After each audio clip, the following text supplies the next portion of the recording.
That's all right. It's been a long day. Go That's for it. okay. So I think this question about what are your financial priorities for the school district, I would start by just sort of giving a broad philosophical overview of my views on how a school district should manage taxpayer dollars. And as taxpayers, or even as somebody who just, you have discretionary money to spend, you might find, you want to take your money to a financial planner to grow that money.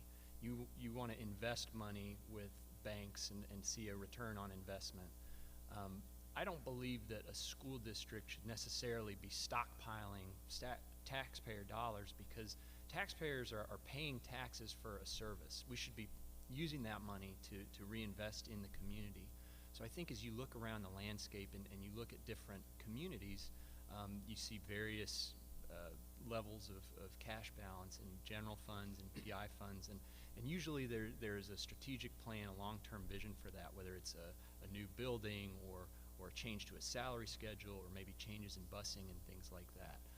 If we don't need money in our general fund, I would hope we give it back to you, the taxpayers. But I think that in the last year or so, especially with the operating levy we passed, as a board, we came to the community and really asked the question, are you aligned with what we're doing as a district? Do you value the priorities that we've demonstrated over the past decade? And I think the answer to that was yes. Thank you. My apologies. I will not forget you No again. worries. Mr. Steele, we're going to start with you for the next question. What can be done to improve student achievement and ensure everyone who graduates is career ready? And I'm going to add a part to that because they have another question that piggybacks on this one really well. I'd also add, what can we do to prepare our students to be global citizens? Career ready and global citizens. Yeah, I think I actually really love the addition, your addition, Dr. Bates, because I think that is part of what we strive to do and we want to continue to get better at doing, is not only preparing our students to be college and career ready, but to be college and career ready in a global society, because more and more we're a more connected globe, right? And having the ability to see more than just your own experience that you had growing up is going to be key to be able to change the world, which we expect our students are going to be able to do. And so I think, starting at achievement, there are a lot of different ways that you can measure achievement, right? There are state tests that you can look at to measure achievement. We don't do that, right? We put measure of achievement first and foremost in the hands of our educators. We use even state testing, but our MAP testing and benchmarking internally to help our educators and our learners understand where they are, in a course against the standards that they're expected to achieve by the end of the course, right? But we also talk a lot about, again, personalized learning, and what does that mean? And that's an area that is growing, and that Mason is actually a leader nationally in creating. The idea, one of the big ideas with personalized learning is students owning their learning, owning the content, owning where they want to go, what makes them tick as learners. And so I just have to say, these are really hard to answer in 90 seconds because we could go on and on. But the idea that a student over time will be able to look at their learning from start to finish and see how they've grown, and that'll help them not only have the content, but have the ability to succeed in life, college and career. Thank you for that extra. We're going to be strict with our time, but we will let you all finish your sentences. Thank you. Appreciate it. Ms. Yingling? Sure. This question is interesting, and I'm going to put a little bit of a twist on it. When I read the question, my mind went to mental health. We've been focusing on mental health as a school district since way before COVID. And one of the things that I think comes out of mental health is for each student to get to know themselves a little bit better. They could gain ways to manage maybe stress, if that seems to be an issue with them. And I think understanding yourself is a key piece to understanding what it is that you would like to do with your life and how can you best be prepared to do it. So I'm very much looking into some of the benefits of the mental health piece, helping us to maximize each individual student's own potential. You might have two people in a class, they may get the exact same grades on a score, but it may have incredibly different meaning to them over time and with their personal goals. So that's where I would like to see the focus in us looking at how we are going to improve on student achievement. Thank you. Mr. Gavin? So I think for me, the word is exposure on both of these, exposing our students to more career potential and exposing our students to the world outside of Mason. And we are really blessed to live in a community that people come from around the world to put down roots here and to raise their families here and to launch their careers here. And we're also blessed to have a school district that recognizes the value in partnerships with the surrounding businesses and stakeholders in our community, and think creatively in ways that we can leverage those partnerships to the benefit of our students. So taking it back for a minute to experiential learning, some of the things that our partners over at Great Oaks expose students to are things like manufacturing, which if you look around right now and forecasted in the future is going to be a huge need for our economy. And there are opportunities for our students to be exposed to that industry here in Mason with partners like Festo and others that you can graduate from high school with the knowledge to launch you into a college pathway, but also with the certification and the skills to immediately enter the workforce. And that's a skill set that obviously we have here in Mason and a workforce that is needed here in Mason, but it's applicable all over the world, and it's something that our students will be uniquely positioned to take advantage of and to excel at. Thank you. Perfect. Mr. Orr? So I won't wax poetic or philosophical and go into what is achievement or career ready. What we want to do is make sure that each student has what they need to define what achievement is to them, and that they're ready for whatever life is going to bring them post-graduation. So two things: invest in guidance counselors. My freshmen at the high school, their class is a little over 900 students. There's 2 guidance counselors. So you're talking about 450 students per guidance counselor. There's only 180 days in the school year. That's an almost Herculean task for each one of those guidance counselors to be able to go deep enough with each student to help navigate and shepherd them to the places they're going to be post-graduation too. Start early. So if we can go back into the middle school and MI and ME and start building student portfolios about who they are as learners and pull those forward, similar to something that Matt said, and track that over time and find deficiencies or gaps or just see how they've developed, I think that's great. And then for the global citizens, the thing that comes to my mind is think globally and act locally. We have the global community here locally, and so exposing our students to that local community and leveraging our relationships that we can build as board members to bring the community to the students and the students to the community, because they do come from everywhere and they are serving our community.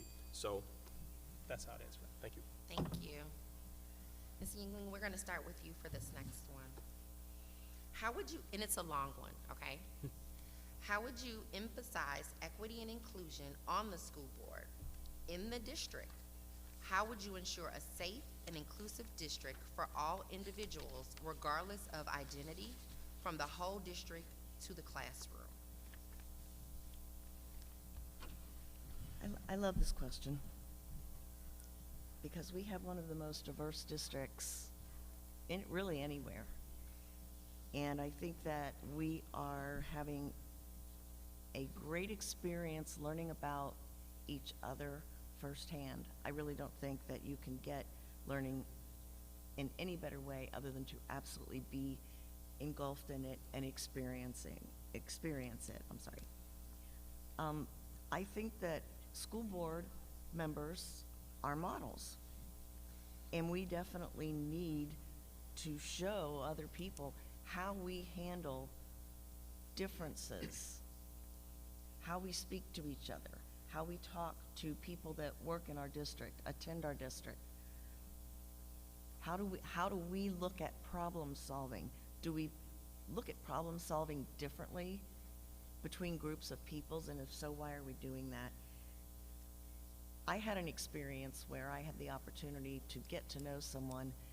It was a Muslim woman, and I didn't know anything about her.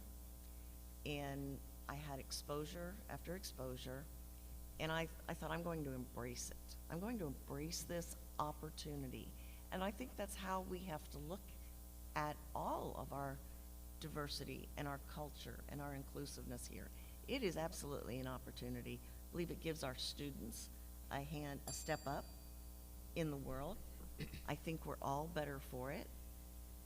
And I'm proud of it, but I will say it is an area where we need to continue looking, continue working, and I think that we are already being, as a unit, as a district, students, adults, Thank you everyone. so much, Ms. Yingling. I'm sorry I have I'm to cut you sorry. off. We're good role models. I'll leave it at that. All right, we'll throw it to you next, Mr. Gavin. So I would answer this question in two ways. I think, from a practical standpoint, as a district, we recognize that we're not the same demographics that we were 15, 20 years ago, and we're changing. And this was a topic of last night's forum with the Asian American and Pacific Islander community. One of the questions they asked was, with such a high percentage of Asian American students, how can we reflect or increase the amount of teachers that share those demographics with our students? And if you're not familiar, we have over 27% now of our students in this district that are Asian American or Pacific Islander. And if you're familiar with the requirements of Ohio's teaching standards, trying to match that percentage with our teaching staff can be a challenge, because we have, I think, 105,000 educators in Ohio that are licensed to teach here, and 0.5% of them reflect that same demographic. Now we happen to align and have about the same percentage of our teaching staff here in Mason, but it's a real challenge when we're looking to reflect what our community looks like on our staff. And so that's something that we've been intentional about in Mason, both from a hiring standpoint, from recruiting and going to different locations to try and find diverse educators, and something that we'll continue to do if I'm elected. Mr. Orr, before you answer that question, I just want to clarify for a second. Charles, how you say your last name? You keep letting me call you the wrong last name. You gonna let me sit up here, these folks recording, and you gonna let me say your name wrong? There's an L in there, but it's You all weren't gonna good. correct me? You was just gonna let me sound crazy up here? I looked down at my paper and I was like, he's just gonna let me keep mispronouncing his name, huh? You're not Okay. the first. It's okay. Well, I want to respect your name, and so Thank I you. want to get it correct, because if you say mine wrong, I'm gonna correct you. Did you cut me off just to ask me that, or did I have? No, a couple you were more out of seconds? time. Okay. You were done. You were done. The Get time another was 90 done. seconds. Nice Do I job, get 3 Charles. bells too? No? All right. That was real shady what you just said right there, Mr. Or I'm gonna kick it to you to save us from this conversation.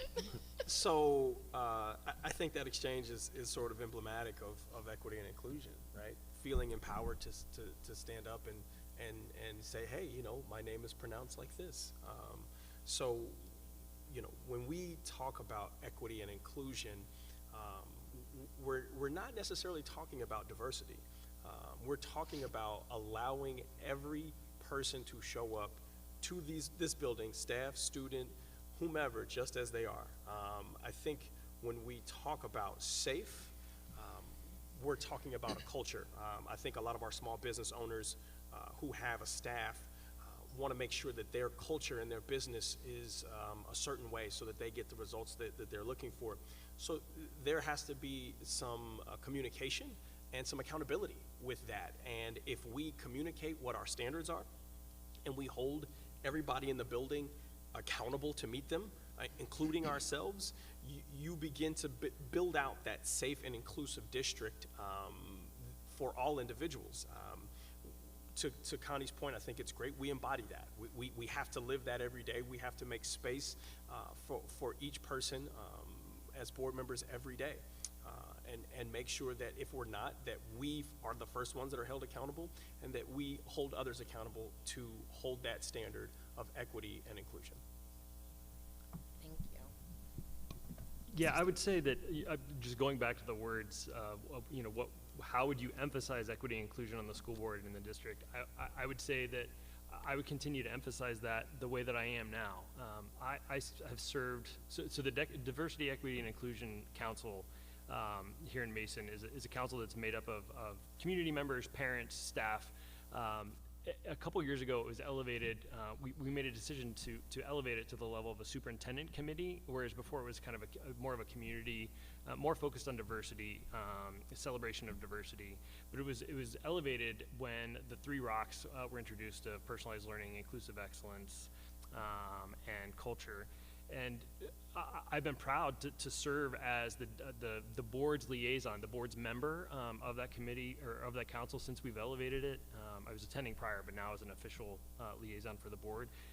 I'm proud to serve on that because I asked to do so, because that work is near and dear to my heart. And I think, actually, not to steal your thunder, Ian, but I think that the exchange was actually a really good example of that, because I think, the importance of equity, inclusion, and celebration of diversity too for our students starts with the ability to understand who they are, to know their story, to value their story, to help them feel safe and supported, known, while they're learning, right? And so that starts with knowing how to say their name, right? And I know so often I had the opportunity to I think I'm in the middle of a sentence, so I can finish. Go for it. To serve in a Sunday school classroom, and many times where a student would tell me their name and I didn't quite get it, and I would guess it, and they said, no, that's all right. And I remembered, from stuff that we've talked about in the training, that I needed to ask that student. It wasn't okay. I needed to know their name, be able to use their name, and be welcoming in that way. That's Y'all a really teaching the hard kids not 90 to follow seconds. the rules. I didn't 90 make them up. seconds. I'm just following the rules that the babies gave me. So don't get me in trouble with them. Mr. Gavin, I took note of your comment. You're going to get your time to get billed 3 times here in a second, Galvin. So we're going to start now with you, Mr. Galvin, for the next question. What are the community-based leadership responsibilities of the school board? How do you plan to lead the school board and the district in pursuit of equity and inclusion? So I think as a board member, the best way that we can lead the community in any regard, but including our rock of inclusive excellence, is to be accessible, to be approachable, and to do what we can to connect with the community. So personally, what that's meant for me over the past 4 years while I've been on the board is trying to come and meet our community where they're at. I try to follow along with our students and their achievements, regardless of whether it's athletics or extracurriculars, academics, the performing arts, different academic teams. Try to go and see them at the peak moments where they are pursuing their passions and shining the most, and recognizing what they value and getting to know them better, because those are the moments that I think really bring a lot to us as a school board. And then when community members, regardless of their background and where they're coming from, have concerns or questions, as a board member, it's incumbent on us to be accessible, to be there, that we can communicate with them, that we can sit and listen in good times and in bad, and take kind of the constructive criticism or less constructive, more criticism from time to time, but sit there and take it and be able to listen to it, be able to digest it, and be able to bring it back. And I think through conversations, I think through continued dialogue, and sitting with one another, because we're neighbors, we're not just up here on a pedestal or something. That's the way that we move our community forward. Thank you. Mr. Orr? So, I see this as not, you hear the phrase flying at 30,000 feet sometimes from school board members, but this is where you want to be grassroots to grass shoots. You are a member of the community elected to represent this community in the school district. So I see the role as an advocate for student voice and community input, and not in a passive way where they wait for a Tuesday late at night to come and speak for 30 minutes, but a proactive feeling out of our community, taking the temperature, not just trying to seek out problems, but what are we doing right? What are you excited, what brings you into the building excited every day, and how can we replicate those experiences, not just for you, but for others? It's about building a community of people who are different, but we all live here for a reason, and most of it is centered around the school. So if we're keeping the main thing, and doing what we need to do by keeping our education excellent, and getting out in the community and being proactive and listening and engaging, I think we're doing what we need to do as being community-based and leading as school board members.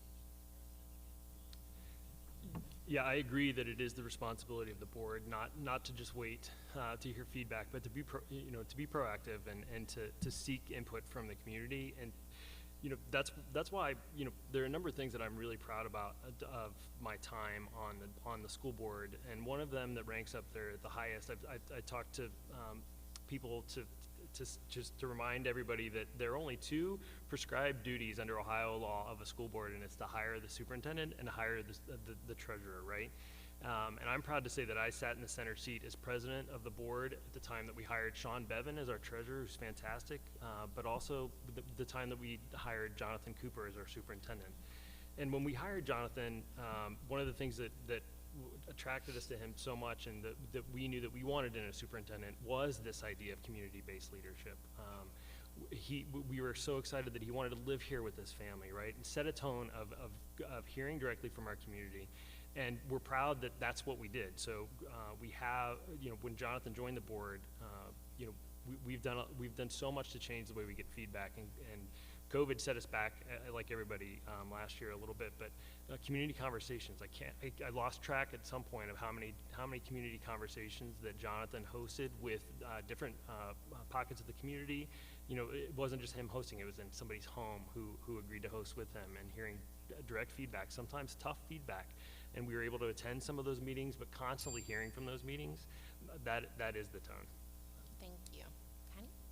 I have a couple of thoughts on this one, and one of the main ideas for me is that we need to be deliberate about recruiting staff and recruiting community members for given committees or a project that we're looking for community input with.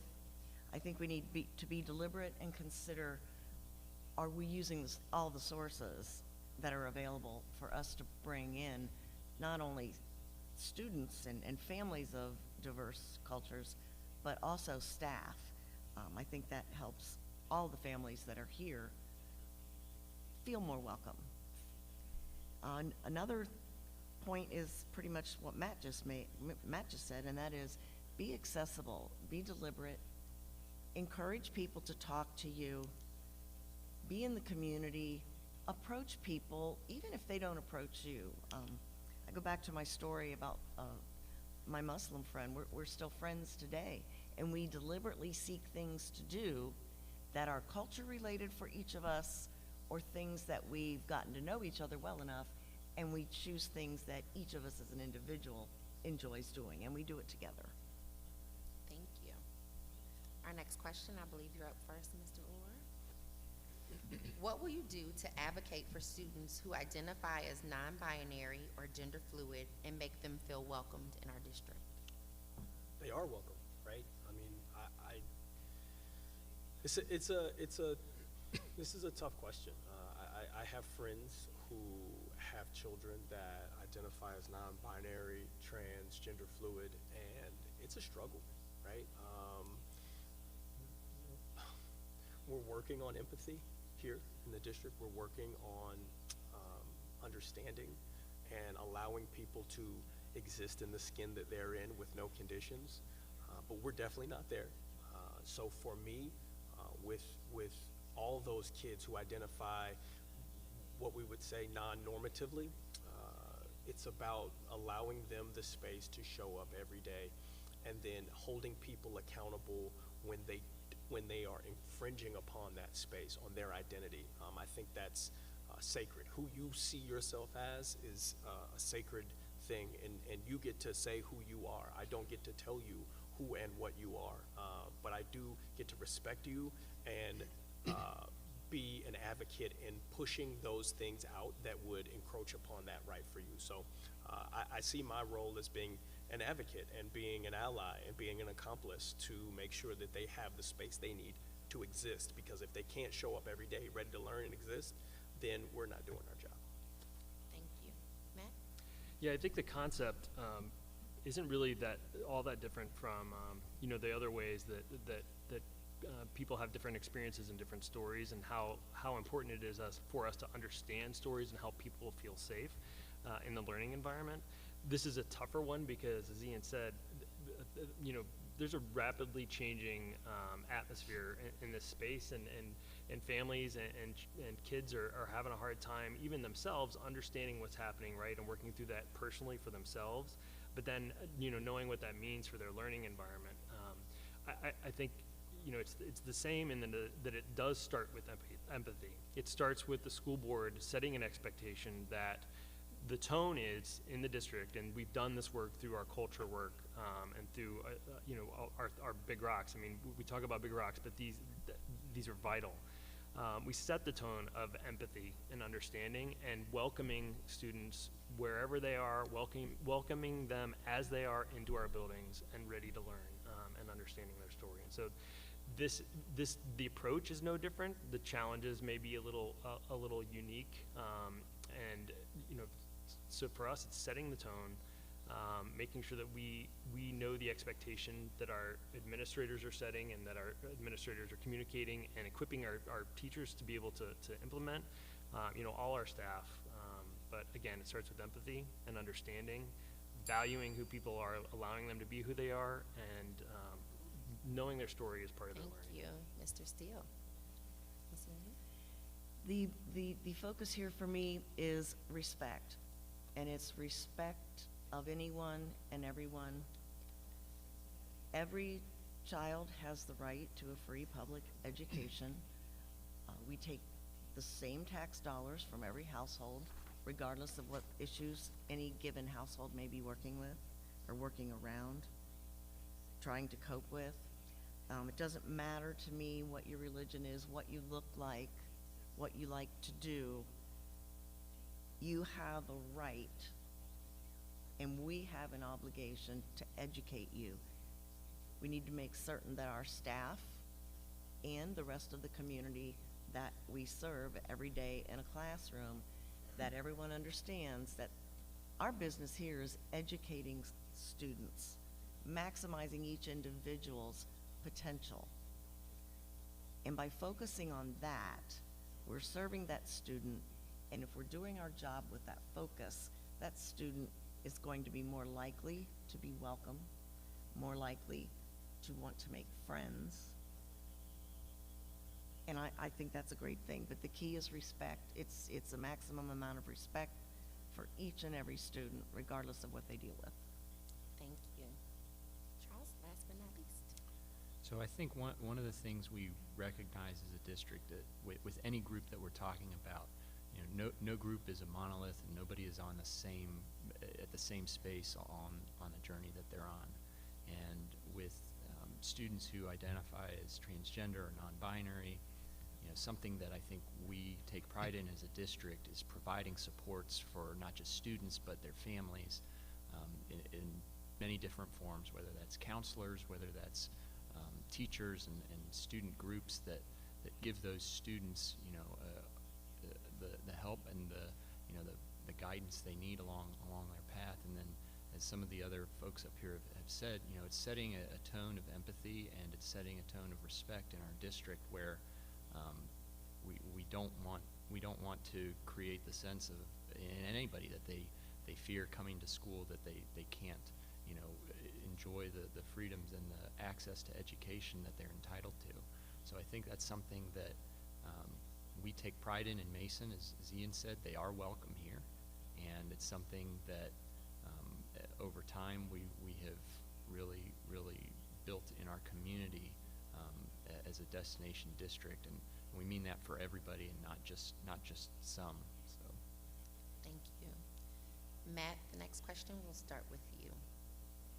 As a board member, how would you handle differences of opinion or political agendas?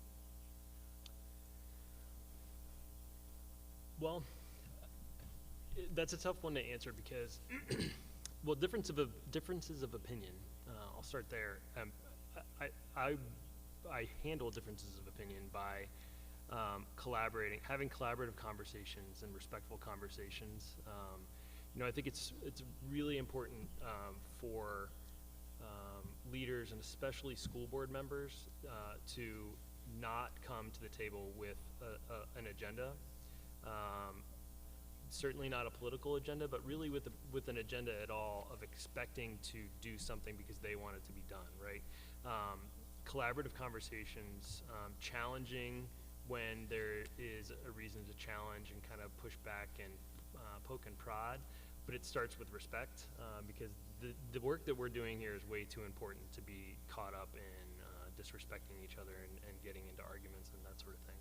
And political differences, I firmly believe that we shouldn't have to deal with political differences on a school board because politics shouldn't be in a school board. So I really, really believe that is a really important goal to remain steady in here in Mason. And so, but if political winds made their way into discussions that I'm involved in, again, I'm going to be respectful. I'm going to come from a place of respect, understanding, but work through it collaboratively, but stand up for what I think is right by our students and our families. Thank you.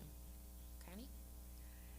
I think the key here is to focus on the problem, focus on the work, and if your expectation is to get the job done and you're working in a team environment, which as a board we are a team along with our administration,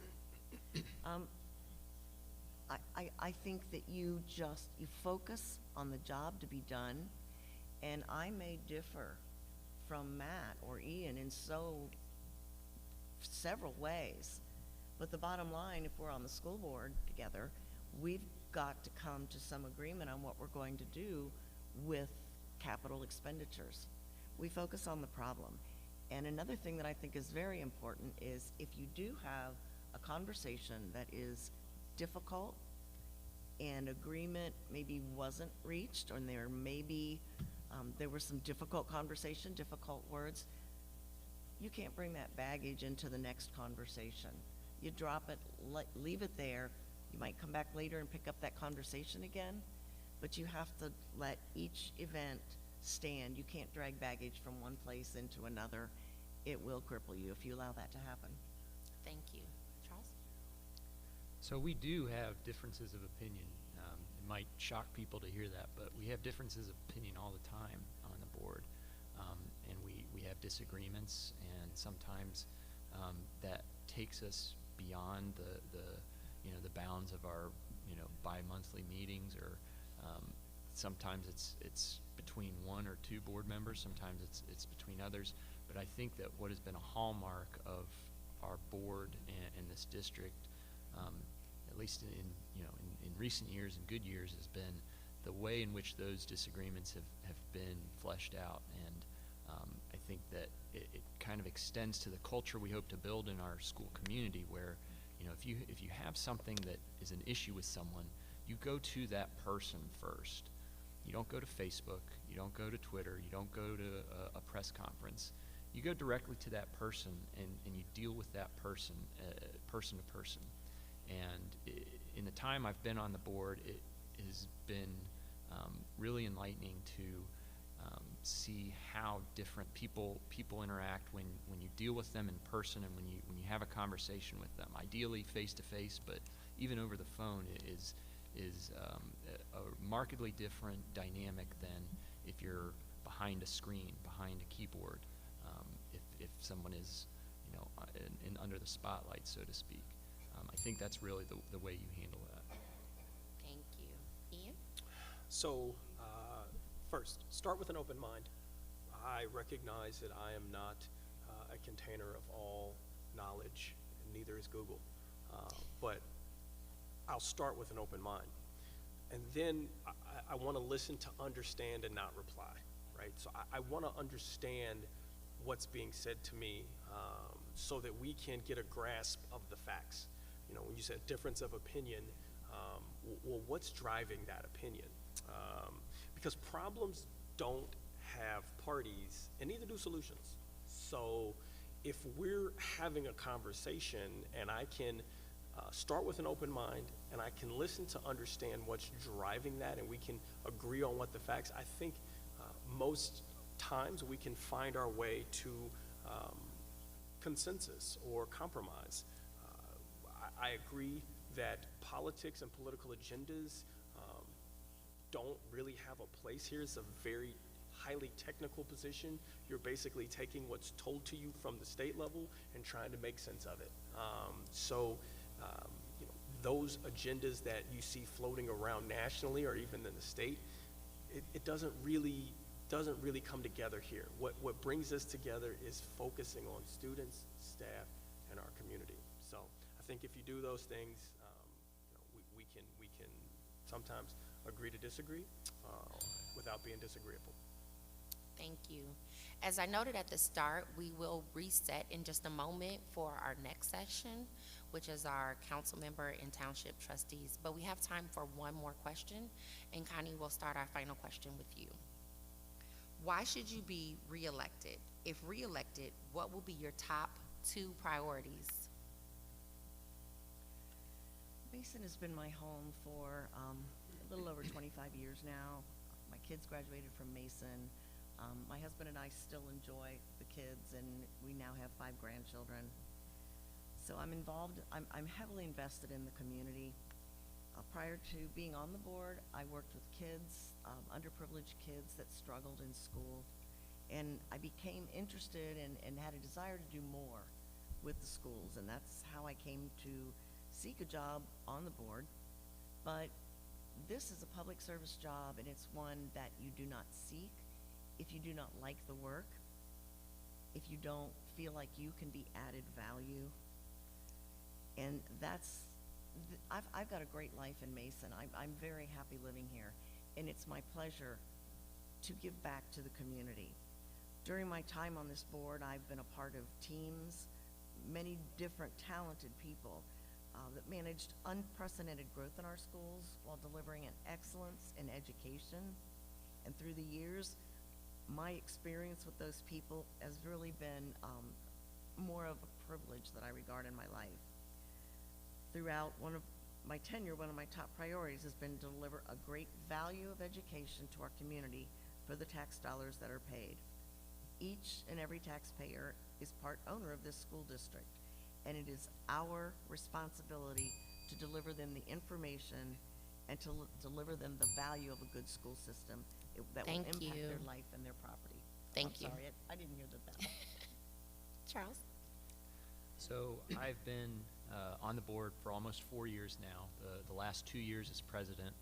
I was the youngest board member when I came onto the board, and if reelected, I would still be the youngest board member. I have a daughter who's a Comet at Mason Early Childhood Center.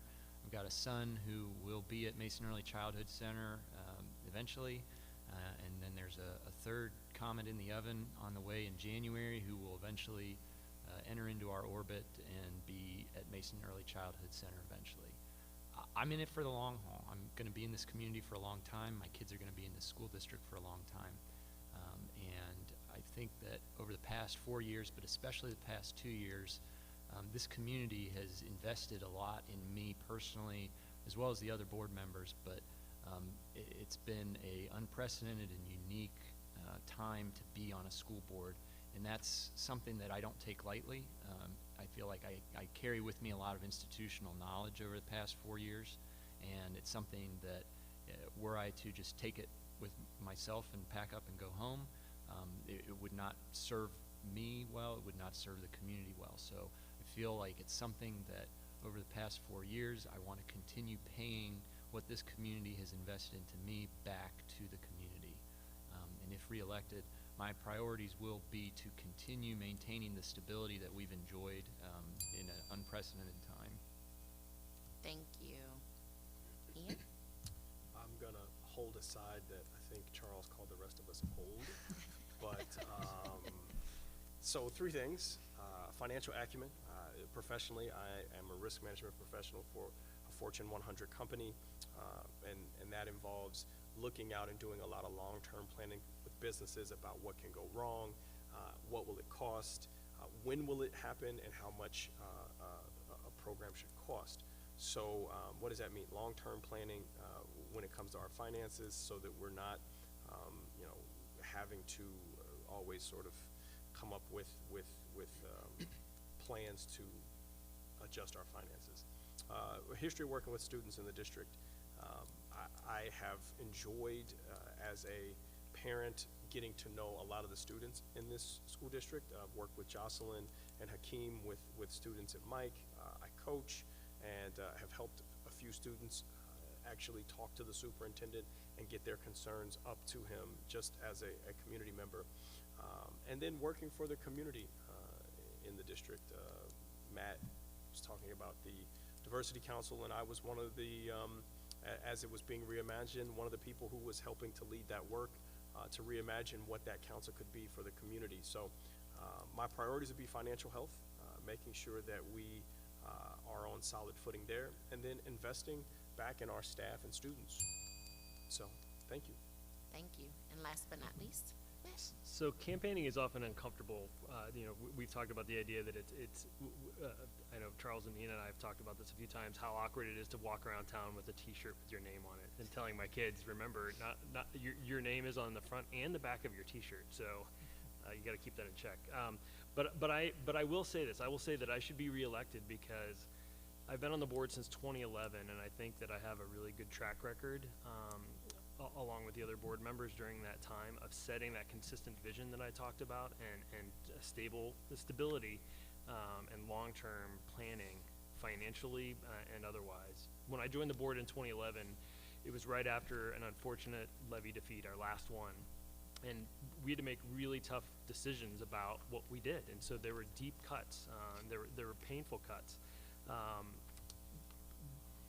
But during that time, we were still able to maintain excellence. This is still, we were still a destination district for our families, for our teachers.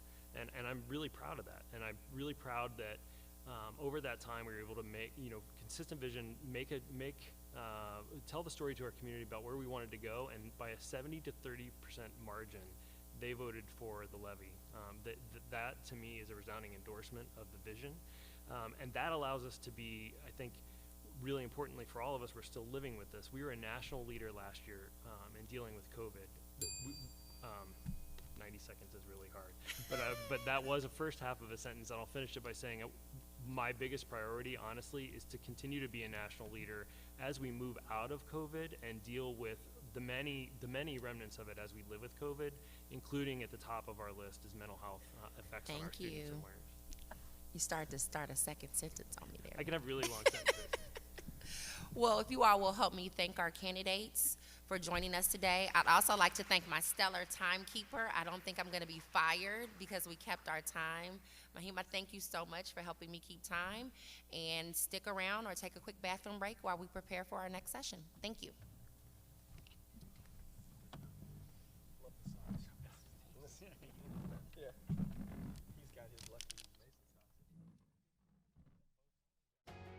On air or online, this is media for your community.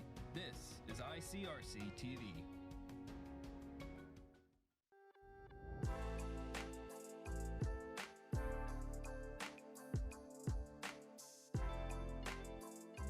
So that leaves us with the next item on our agenda is item number 5, opening session.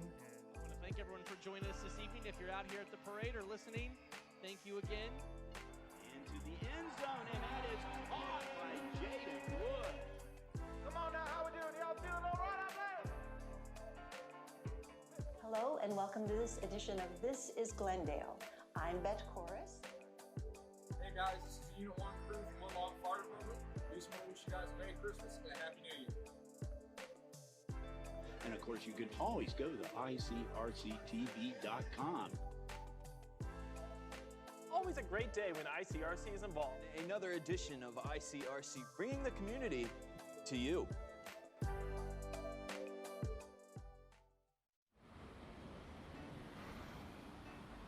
Hey, let's check out this park.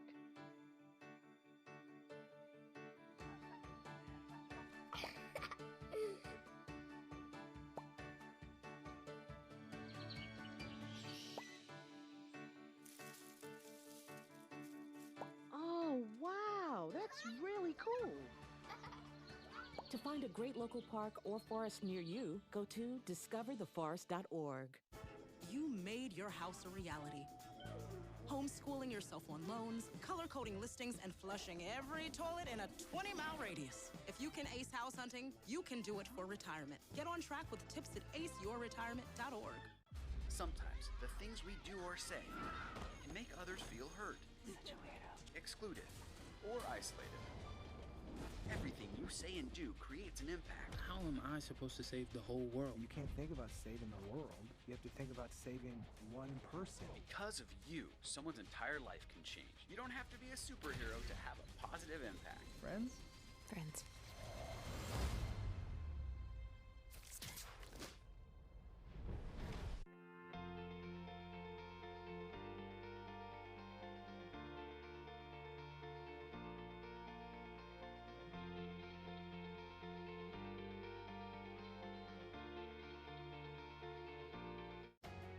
On air or online, this is media for your community. This is ICRC-TV.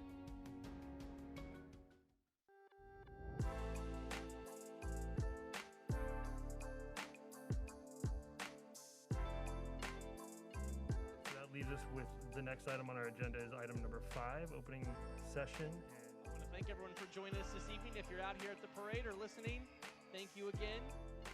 Into the end zone, and that is caught by Jaden Wood. Come on now, how we doing? Y'all feeling all right out there? Hello and welcome to this edition of This is Glendale. I'm Bet Chorus. Hey guys, this is Unit 1 crew from One Log Fire Department. We just want to wish you guys a Merry Christmas and a Happy New Year. And of course, you can always go to ICRC-TV.com. Always a great day when ICRC is involved. Another edition of ICRC, bringing the community to you. There are 16 million children struggling with hunger in America. This is a serious problem, but one we can solve. Visit feedingamerica.org to help. Together we can solve hunger. Together we're feeding America. Freedom. It's at the core of who we are. The freedom to live without fear, to jog where we please, to wear a hoodie. The freedom to breathe. Before we celebrate the freedom most Americans have, we must fight for the freedom all Americans deserve. Because all lives can't matter until Black lives matter.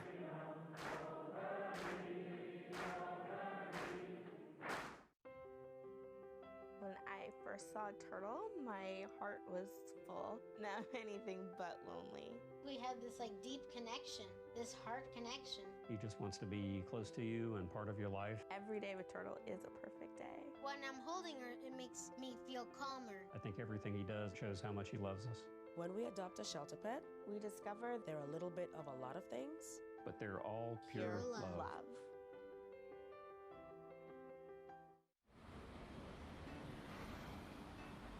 Hey, let's check out this park.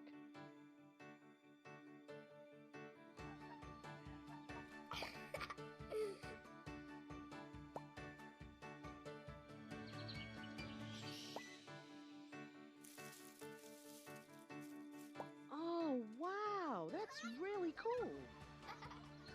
To find a great local park or forest near you, go to discovertheforest.org.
I also have my trusty timekeeper. If you were not here for the first session, she will ding the bell on you.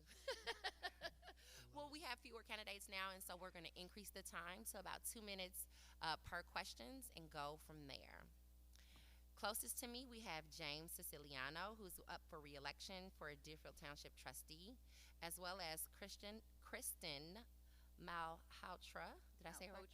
Malhotra. I was so close. Kristen Malhotra, who is also up for re-election for Deerfield Township trustees. Thank you both for joining us. And once again, thank you to our student organizations for organizing. We'll just dive right in. James, we'll start with you for the first question.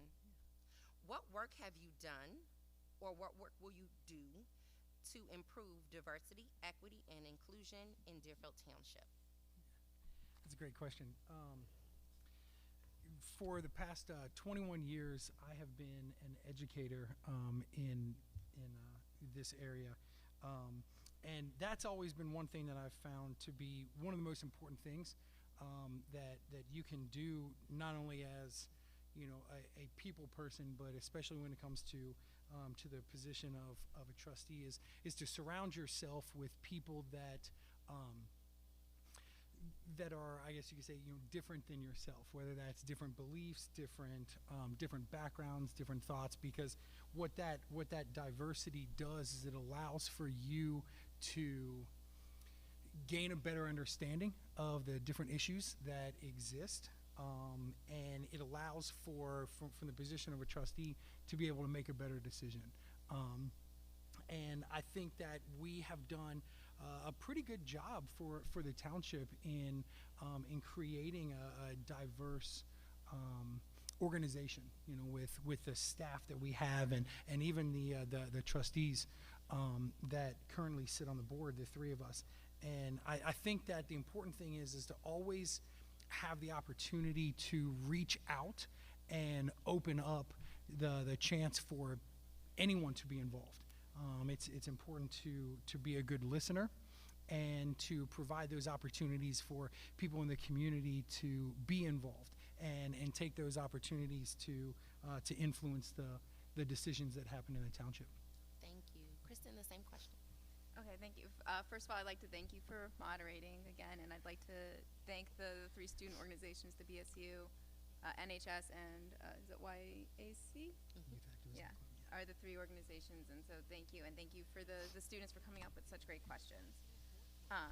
When looking at diversity, equity, and inclusion, those are three terms that get lumped together, but they all have very different meanings and very different ways that I think we need to handle them.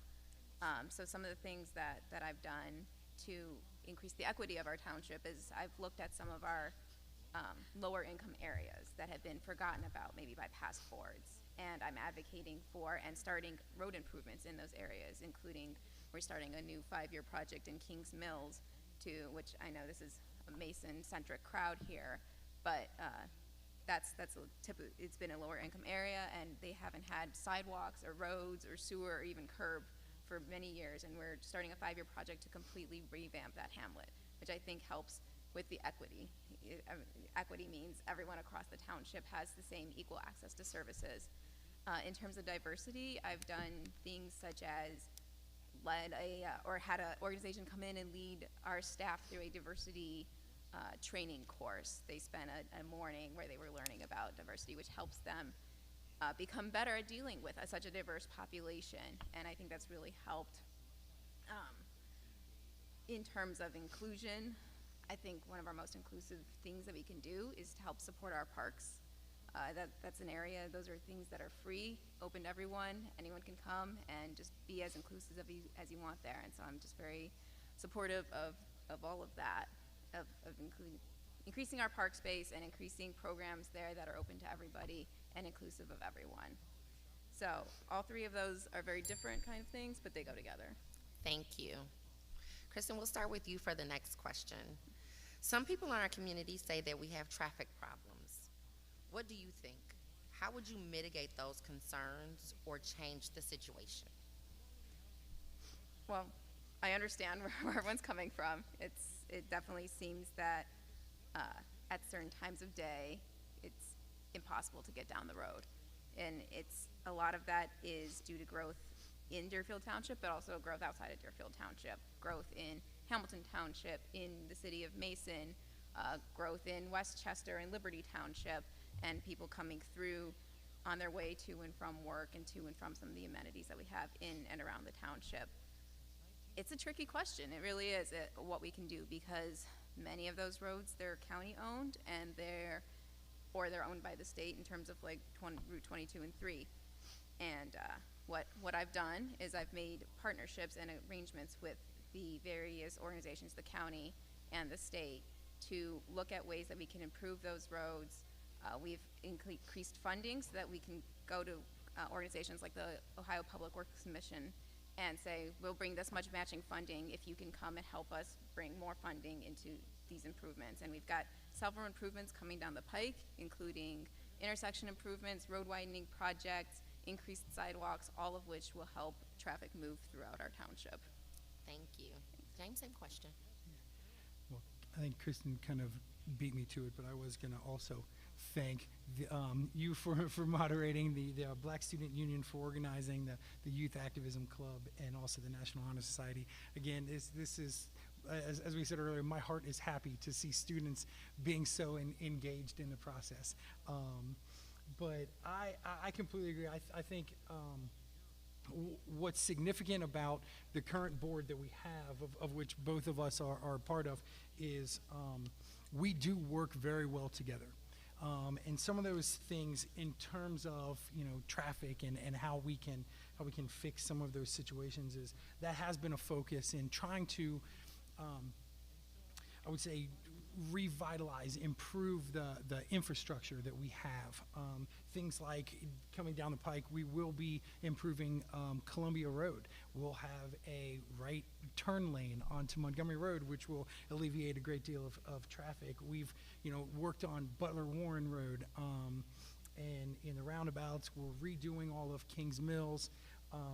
So we've done quite a bit of work to try to alleviate some of the traffic situations, and there's still a lot more that we can do, and that's the beautiful thing about the comprehensive plan or the capital improvement plan that we've created, is so that we can continue to improve these situations as we go through these next handful of years. Some of you will probably even notice we're getting a new on-ramp onto 71 from Mason Montgomery, because Mason Montgomery is always a road that backs up, as all of you realize when you're driving in front of the school how crowded that can be. So anything that we can do to alleviate some of those trouble areas, we have considered, and we've worked hard to try to improve each one of those. Thank you. James, we'll start with you for this one. Yeah. Reflecting on Deerfield Township's population, do you feel the current Township Trustees Board represents the township's demographic? I will definitely say that, with having a board of 3 people, it can be a challenge. That is true. It can be a challenge. But if you look at the makeup of not only the board, but the township as a whole, the staff and the leadership, we do have differences. We've got a lot of differences of opinion. But what I feel has been successful so far is the fact that even if we have differences of opinion, we still have one goal in mind, and that is to do what is best for the township. And I think that by having some of those differences of opinion, that it allows for us to really look at situations and try to get at those solutions from different angles, and say, okay, well, what are your thoughts, and how would you improve this, and these are my thoughts, and being able to discuss and work through that process, I think has really helped us a great deal in making a lot of strides in the township. One thing that I think that we can always do better is to try to get more of that involvement from the community, especially as diverse as Deerfield Township and the area around that has become. any kind of involvement, and just being able to listen to our community, I think is something that can be so powerful in how we then make decisions for the township. Thank you. Kristen, same question. Okay. So the makeup of our board can drastically change by the end of the year, depending on what happens in 2 weeks. And with being a board of 3, that can drastically change our demographics. But if we're talking about today's current board, I think we do have a good mix of demographics based on what the township is. We've got 2 of our trustees who live in Mason School District, 1 of our trustees who lives in King School District. We've got 1 who identifies as a man and 2 who identify as female, which balances that out. We've got 2 who are white, and myself, who's mixed race, a person of color, which helps lend itself to the diversity that we have in Deerfield Township. And so I think between the 3 of us, we have a good diversity of thoughts and voices and experiences that help us to really make sure that we do the best for Deerfield Township that we can. We all come to it with these experiences, knowing what our neighbors say, knowing what other people who are similar to us in our various demographic areas say, and that helps us to have very valuable conversations and understand where our neighbors are coming from. Thank you. I'm going to start with you this time, Kristen. I think this is probably my most favorite question because it's so much fun. If you received $1 million grant to use for the township in any way you wanted, what would you do with it and why? I told you it was my favorite question. I love That's a really fun question. And unfortunately, though, $1 million is not as much as we think it is. It sounds like a lot, but then when you start looking at our budgets and how much things cost, $1 million doesn't go that far. But what I would do if I got $1 million grant that I could use in literally any way possible, I would increase the amount of sidewalks and bike lanes that we have throughout our township. That's I think the #1 thing that I hear when I'm going around door to door talking to my neighbors. They want more connectivity. They want to be able to walk to places. They want to be able to safely bike places throughout the township. And unfortunately, road improvements and sidewalks are expensive, and they take a long time. And so this $1 million could go a long way into improving the transportation that we have in our township that's not directly related to automobile traffic. So that's what I would use my $1 million for. Thank you. Thanks. On you. Yeah, this is a great question. I do like that, the $1 million. And I completely agree. Last night at our trustee meeting, we bought a fire truck, and it was over $500,000. So the money does go quickly. That being said, I think to be able to just have that $1 million free and say, here you go, what are you going to do? I agree with the bike paths. I think that that movability is a powerful part of a township, to be able to connect. I would continue to support our fire rescue department with the best equipment that we can provide, because if I have to, or if one of my neighbors or someone from the township needs to call 911, I want to make sure that we can get there when we say that we're going to be able to get there. And right now we have the ability to be from you make that phone call to us showing up at your door in under 6 minutes. I take pride in that as well, to have even the smallest part of being able to provide for that safety. I would also look at supporting our sheriff's deputies, in what they are able to do to provide for them, and then continue with our trying to improve our parks. Our parks master plan, this idea of how we want to improve and maintain. I think that would be a great place to be able to put some of that money, because that's the fun stuff. That's where the kids have fun. That's where I take my 3 children to go get some energy out. They're young, and so sometimes I need them to have some of that energy out as well, and it's a great place. Thank you. Well, we're going to start with you for this next question. Okay. What could or should the township do more to support the launch and growth of small businesses with the goal of diversifying its economy. What might you suggest? Yeah, small businesses, that's the backbone of our community. You know, it's not a big corporation that is, you know, supporting the leaders, you know, leadership position. It's you know, it's mom and pop places that are, you know, letting their children be a part of an extracurricular activity or a sport. You know, it's the money for that. It's you know, the really good food from some of the restaurants that we have in the township, being able to go and support them. I think that's really important. When it comes to being able to support, you know, that's one thing that I feel the board has really tried to focus on is creating, you know, our economic director, Mr. Flick, he's fantastic in his ability to go out and reach out to businesses throughout the township and find ways that we are able to support them. He has a retention and expansion program that he started where he will actually go to businesses one-on-one and not only just get to know them and see, but to be able to provide and say, these are all the resources that are available to you from the township, from the county, all the way up, and for us to be able to utilize those different resources to support those businesses, I think are really important. You know, when I took office, it was January of 2020, and 2 months later we shut down because of the pandemic, which was an interesting way to start my my time as a trustee. But one thing that we continued to have conversations about was, how do we support these businesses, because we need to keep them thriving in our area, because that is what is going to drive, you know, our community to be able to get through the difficult times. Thank you.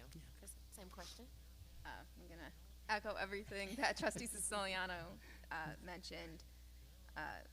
We support our small businesses.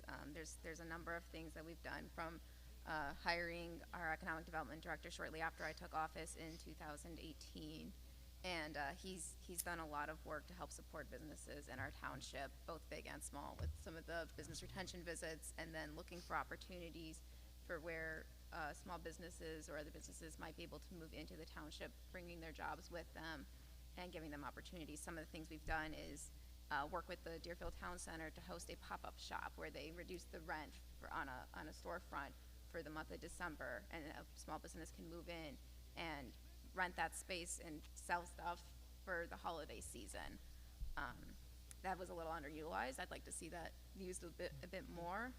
So I'm going to continue to work with the town center and with our economic development director to see if we can do something like that. We partner with the Warren County Small Business Association. I just flew in today. I was in Washington, D.C. with the Warren County Chamber Alliance, which includes the Small Business Association, and we were advocating on behalf of small businesses and other needs for the township in Washington, D.C. today with our senators and our Congress people. So we do a lot of work where we try to bring in small businesses and support them, and there's a lot of other organizations that are ready and willing to help them with funding, with helping them relocate, maybe giving them a grant to help with rent or whatever that might be. Thank you so much for that. Krista, we'll start with you for this one. What will you do to advocate for immigrants to the community and make them feel welcome? That's a great question. We have a lot of immigrants in our community, and one of the things that I'd like to do that I didn't quite get to in my first term, but I'd like to do in my second term, is really explore what all of the languages that our immigrant community speaks in our community, because there's a lot who don't speak English as their first language and maybe not even speak English at all. I had a next door neighbor who just moved out, and they didn't know English. They had to rely on their son who grew up here to translate for them, and you know, and it was just, especially going through COVID and some of the information that we put out there. If you can't read it because you don't understand English, some of that information was just lost. So I'd really like to explore what some of our major languages that are spoken throughout the township are in our immigrant communities, and then find a way that we can translate some of our newsletters and our emails and our important communications in their languages so that it comes to them and they can understand it. So that's something that I'd really like to explore. I'd also like to explore the option of the township hosting like community days where we bring immigrant communities in from various countries to meet each other, whether we center that around their religious holidays or their cultural holidays, or we just do it as, we pick a Saturday and rent out our park and have people come in and just to meet some of their neighbors who may be from the same country or the same region of the world as them, just to help cut down on some of the isolation and loneliness that you feel when you come from another country and you're here and you may not know anyone. Thank you for that. Jane, same question. I completely agree on everything you said. We have a lot of national and international businesses in our area, and that does bring along with it a very diverse population. I love having the opportunity to interact with everyone from the township, but especially trying to take that opportunity to learn from our neighbors. I also had a neighbor that relied on their children to communicate. And over the years of us living there, you could see the growth in that communication and just being able to interact and learn. I would echo having a number of different events that we can bring members of our community together. I think we do a really good job of providing different types of events, but not necessarily based on cultural events. We'll have touch a trucks and treat street and that provide an opportunity for people to come out and meet their neighbors. But I would love to really focus on having the opportunity to provide that sort of diverse cultural experiences for everyone. I think our schools do a great job. I know my children go to J.F. Burns in the King School District, and right when you walk in, there's a huge map of the world, and it shows all the different places where students, where their families come from, and it's so inspiring to see the younger generations really reaching out to a number of diverse students.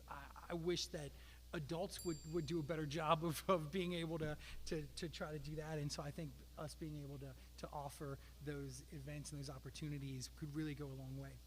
Thank you for that. So we're just going to keep this thing rolling. Guys, we're going to be done here in a moment. Kristen, we're going to start with you for this one. Okay. I think it's actually Trustee Siciliano's turn to go first, but I'm happy to do it. Correct me. It's been a long day. It's okay. Let's go. I understand. I'm used to it. Thank you for that, for keeping me on task. I appreciate it. Do you feel that there are any, and if there are any, issues, what are they that need to be addressed regarding law enforcement in our community? Yeah, I feel that we've really been fortunate with the relationship that we have with the Warren County Sheriff's Department and the actual post that we have in Deerfield Township. We've been really fortunate to have just phenomenal people that are also law enforcement. And I had the opportunity to go on a ride along from a 4 o'clock to midnight shift. I actually asked the deputy, and I said, what's the best part of your job? And right as I was asking that, we had a mother bring a child come running up to us can you stop and say hi? And we probably spent about 20 minutes just interacting, and neighbors came out and other family members came out, and just to be able to have that sort of community outreach, it was very powerful to see. And I think that is where we can improve just as a whole when it comes to law enforcement is that interaction with the community, that positive interaction with the community, because it's easy to see police officers pulling people over, or, you know, some of the other instances, you know, there was a theft at one of the buildings that we had to go to, you know, for the business to interact with. But it was really exciting to see that outreach. And when we got back in the car, he looked at me and said, that is the best part of my job. And so anything that we can do as a board to support and encourage that positive interaction, I think goes a long way, because you don't just look at law enforcement as they're out to try to get me. Now it's, hey, these are some really great people, and we can have a positive interaction. Thank you. Yeah. Now it's your turn for real. Okay, that's great. So we do contract, our police force is through the Warren County Sheriff's Office, which saves our taxpayers a lot of money by not having our own police force, because we're able to contract through the Sheriff's Office. Unfortunately, that means a lot of the decisions that I'd like to see changed aren't up to me, they're up to Sheriff Sims. And he and I have met, and we've discussed some of the things that I'd like to see. And one of the main ones that I'd like to see, which he is not going to budge on and he's not going to let me do, is I would like to see our sheriff's deputies wearing body cameras. I think it helps the public, and it helps our law enforcement officers if there was ever any kind of discrepancy as to what happened. I'm not saying that I would ever blame our sheriff's deputies, but it can only help clear the air. And unfortunately, Sheriff Sims is very opposed to body cameras. So if any of you guys want to go talk to an elected official about that, Sheriff Sims, if you're listening, saying it publicly here. But beyond that, I think we do have a very good relationship with our sheriff's department, and I do think that they serve our community in a very beneficial way. We've added 3 new deputies in my time here. One is a resource officer over in King's School District, and then we added 2 at the same time. One is a human officer and one's a canine officer. Mako, if you haven't met him, part of his job is to do that community outreach, to be kind of his job is also to find drug paraphernalia and help find missing people, but part of his job is also as our canine unit to go out and meet the public and be this kind of welcoming character for the public. And he was at our Touch a Truck event, and people got to see him, and I think that was just a great addition. And when the Sheriff's Department came to us and said, we'd like you guys to fund a canine unit, we said sure, and I'd like it. If you get a chance to meet Mako, please do. You will not be disappointed. Thank you both for that. We're going to throw it back to money again. And James, this one, we'll start with you. Wait, dang it, I can't get it right, guys. Wait, rewind the tape. Let me try again. No, I'm just joking. We still think you're fantastic. Kristen, we're going to start with you this time. I'll get it right. Please don't fire me, kids. In looking at the township's budget, what priorities of the budget would you advocate to be increased? Which would you advocate to be decreased, and why? That's a big question. We've got a huge budget, and this came from students. They wrote all of these questions. I did not. I'm so impressed. I'm very impressed. So looking at our budget, it's hard to say. Some of the things that I'd like to see increased is our parks budget, our parks fund. We went through a parks master planning process in 2018 and 2019, where we heard from the community what they wanted from their parks. And that really led us to say there's a lot of improvements that people want to see, and with those improvements, that's going to lead to a lot of maintenance costs down in the future. So that's a budget that we're going to need to increase. Our parks levy is going to expire in 2023, so we will be coming back next year and asking for probably a slight increase. We're going to have to evaluate with the home revaluations that just went on, we're going to have to evaluate the amount that we ask for. But that's one place that I'd like to see us increase. We do right now have a really big surplus in our budget that we should decrease, and we have plans to decrease that over the next several years through some of our projects that we're doing. The road projects, like I said, the Kings Mills Improvement Project, we're going to bring funds to that. we're making improvements to our fire department using some of those funds, which meant we were able to push off a fire levy that we were looking at having to run in 2020, and we've actually pushed it off for several years at this point. I don't know exactly when we're going to have to rerun a fire levy, but that included we were able to build and staff our fire department from those surplus funds. So I'd like us to see those surplus funds used in a manner that helps our constituents in the best way possible. James? Yeah, that is a great question. I do. You know, if I had my I guess say in all the, you know, the favorable ideas, I wouldn't decrease any part of our budget if we could, because I think we do have a pretty good balance of where our money goes. But you know, in terms of increasing, I do agree where we have a parks master plan. I would like to see us be able to increase and use some of the money for that, especially, you know, because if that's the case, then my hope is that when we do have to go for a new parks levy, that we won't have to increase. We will have enough money to not have to increase or ask for, you know, for a higher millage rate. You know, I think that we've been very fortunate. We were able to make Deerfield Township debt-free, which is a huge accomplishment. And in the process, we actually gained, by closing out our TIF funds, closing out our TIFs, we gained $18 million in the process. And we were able to, like Trustee Malhotra said, we were able to build a brand new fire station, Station 59. We were able to staff it. We were able to equip it. And get it online and not ask for a single penny in tax dollars from our community. We were able to pay for it with that surplus in cash, which also saved quite a bit of money in the long run. You know, just for instance, by buying a fire truck last evening, we were able to save over $40,000 by getting it now instead of waiting until next year when we were originally going to do it.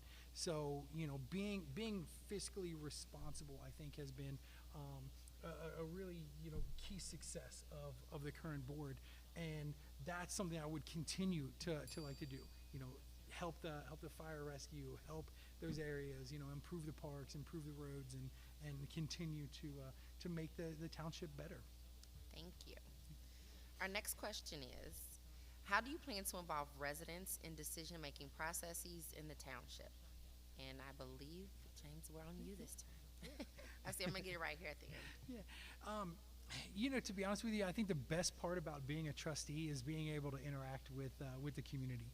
I'm very much, you know, being a teacher, I tend to talk a lot, but I very much am an extrovert, and I love that interaction with the community. So I think that's one of the most important things that we can do is reach out and provide opportunities for residents to share their thoughts, share their concerns.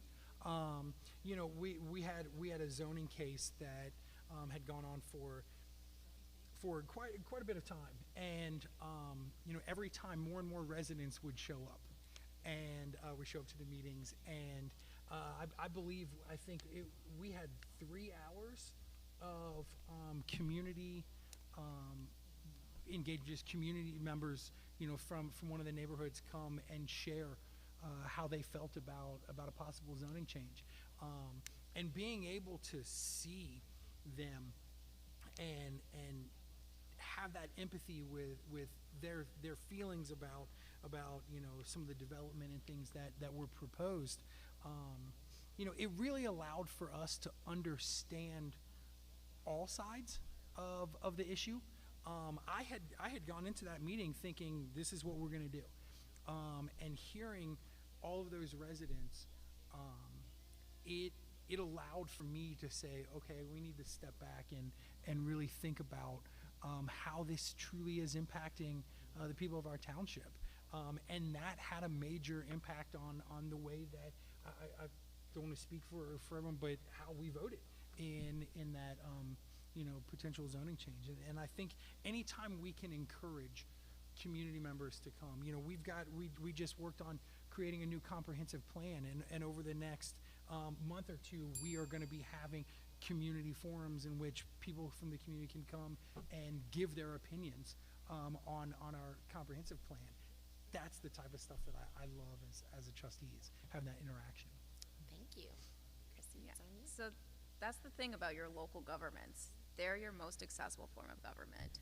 Us three, as your trustees, you have a bigger say over our decision making than you do anyone else. They say to call your Congress people, call your senators, but you're one of hundreds of thousands of, if not millions, of constituents for them. And it's a staffer that takes your phone call. I mean, to be honest, but if you call one of us, you're getting your trustees. You come to public comment and meeting, we're hearing you. And we are swayed by what you say as a residents, because we're here to serve you. And we have 40,000 of you to serve, but that's a lot smaller the number than what some of our Congress people and senators and higher elected officials have to serve. So I really do encourage all of our residents to come out and speak to us. I engage with residents on my Facebook page fairly regularly if they've got ideas. I love when I get to campaign and go door to door. I don't know if my residents would like me going door to door between elections, because sometimes they get a little annoyed, but I'm happy to do it and happy to meet with them whenever they ask to discuss whatever is on their mind, to hear what they have to say. And that's really what I'm really here for, is to help our residents have a say in their local government, in their local community. One of the other things that we did is we just updated our AV system in our trustee meeting room. So those of you who want to watch from home, it's not interactive, but it's easier for you to watch the meetings and understand what we're saying. You can see us better. You can see the PowerPoints that we're watching now. So like when we're going through like our budgeting process, you can actually see the budgets on the screen. And I think that helps. This just the transparency aspect of it helps keep our residents engaged and keep them involved. Thank you. We're going to start with you this time. Okay. What differentiates you from other candidates? So I think the first thing that differentiates me from the other candidates is I've got the most experience of any of the four candidates running. Not to say anything bad about Trustee Siciliano here, but I've got 4 years of experience of leading this township. I've been the president of the board for the past 2 years, and I think I've led it really well. So just bringing that experience, that knowledge, the relationships that I've made to the board differentiates me from the other candidates. And then also just the fact that Trustee Siciliano and I are here tonight sharing our answers with you. We're open to being engaged and having this communication and letting you know where we stand on things and what our thoughts are. And that's really, like I said, why I'm a trustee, is I'm here to serve the public. I have no hidden agendas or anything like that. And I'm not in it to make money for myself or my family. And so really I think that differentiates me. Thank you. Yeah, I also agree. I've been on the board for 2 years, so I do have the experience. Again, not much, but the idea is that I'm doing the job now. I am the vice president of the board, and I have that opportunity to really interact and engage. One thing I think is important, and I've mentioned it before. I've been an educator for 21 years. The vast majority of that time, I've taught history and government, mostly to seniors. And I always told them, I said, you need to be a part of the process. You need to be engaged. And then I realized, I need to put up or shut up. And so we all got involved when we were trying to save a park. And who would have thought that, a handful of years later, we would be, really focusing on trying to make the place that we call home a great place to live, to work, and to play. I've told people, I said, being a teacher, I've worked individually with over 3,500 students, and trying to make an impact. But what's really important to me is I want to be able to look at my 3 children and know that they are proud of the job that I've done, because I want to be that role model for them. I want them to know that if you truly believe in something, step up and do something about it. And that's why I feel that it sort of differentiates me as a candidate is I always have that in the back of my mind that I am working, because if I can make my children happy, then hopefully that means that I have made your children happy and you happy as a resident in the township. Thank you so much for that. As you all know, our students wrote questions. We had hoped to have more candidates on the stage here with us for this session, but we don't, and that's okay, because who's supposed to be here is here. I'm going to now give our candidates our final question, and then we will thank you all for your time. Our final question, we'll start with you, James. Why should you be reelected? You know, I have spent the last 2 years doing the job, and I have really truly enjoyed the opportunity. I call this township home. I have lived in this township for 27 years of my life. My parents moved to Deerfield Township when I was in high school, and I never left. Because I moved to an apartment, I bought a house, I just moved to a new house. This is truly the place where I feel like it's home. And so everything that I do, whether it is improving roads, maintaining and improving parks, listening to the public when it comes to zoning cases, keeping our township safety as a huge priority. I became a trustee. I accepted the job because I feel like I can make a difference, a positive difference in the community that I live in. And I want my children to be proud. I want my students to be proud. I want the community to be proud of the job that I am doing, and I will work tirelessly over the next 4 years if I'm elected, over the next 4 years to continue to do that. We provide those basic services. People that talk about any other issues that are beyond those basic services that I mentioned, they don't really understand the job, I guess. It's important to know what we have the ability to do, and then to always keep that in mind, that we are working for other people, and they trust us to make these decisions to try to improve everyone's life, and that's what we want to do. Thank you. And last but certainly not least. Thank you. I feel that I should be reelected because I feel that I've done a good job over the last 4 years as trustee, and I don't say that lightly. I've really taken a hard look at our financials and been fiscally responsible with your dollars. I've supported our safety services, including expanding our police and our fire. I advocated and got created a park zone to help protect our parks, and when we went through the parks master planning process, I've made the agreements and the relationships with the Warren County Sheriff's Office and with the state of Ohio to make improvements on our roads, and with the Butler County Sheriff's Office, or Engineer's Office. I've increased the transparency of our township. We've had the new AV system installed. I got us on Ohio Open Checkbook, so you can go in there and really dive into the financials of how we spend your tax dollars and who we write our checks to.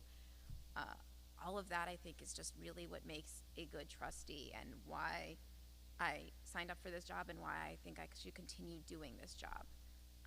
I think part of the question was what my priorities would be if I were to get reelected. So beyond just continuing to be responsible with your tax dollars and to support our parks and our roads and our fire and our police, one of my other top priorities is to find a building or a place to build a new community/administration building. The place we're in now is a rented space, and it just doesn't serve our needs. I don't think it's an appropriate use of taxpayer dollars to pay public money to a private entity for a public building. it's just not right. So and it's really not serving our needs. It's too small for what we need. And I'd really like us to explore the option of where we can get a community-owned, township-owned building that we can build equity in that can really serve our needs. So that would be my priority. Thank you both so much for joining us tonight. Again, please give our students a round of applause for the time and effort they've put into organizing these events. Thank you to those who have joined us here in the room, as well as those who will watch this back later or who have joined us live. You all have such a great evening. Thank you. Thank you. Thank you so much.